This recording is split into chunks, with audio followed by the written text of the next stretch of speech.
希塔美德下載尊嚴。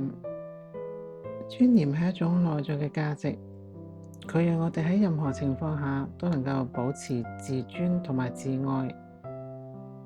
當我哋擁有尊嚴，我哋唔會因為外界嘅批評或者挫折而動搖，而係始終保持對自己嘅尊重同埋對他人嘅尊重。尊嚴並唔係驕傲或者係高傲，而係來自內心嘅平靜同埋穩定。佢讓我哋喺面對挑戰嘅時候，依然堅持自己嘅價值觀，並且以尊重他人嘅態度嚟面對世界。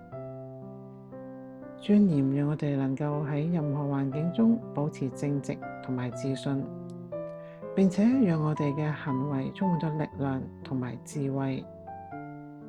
尊嚴就好似一座堅固嘅城牆，無論外界嘅風暴係點咁猛烈，佢都能夠保護我哋嘅內在世界，並且讓我哋喺生活嘅各個層面之中保持平衡同埋穩定。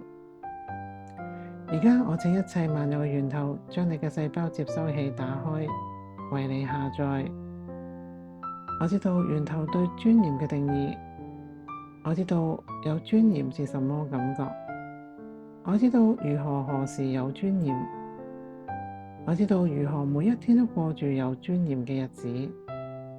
我有源頭對尊嚴嘅觀點，我知道有尊嚴係可能嘅，我知道有尊嚴係安全嘅，我有尊嚴。如果同意以上下載嘅朋友，請講 Yes 去接收。我為大家見證，所有下載都下載到大家身上每一個細胞，所有信念層面，所有語言，所有時空。多謝，完成了，完成了，完成了。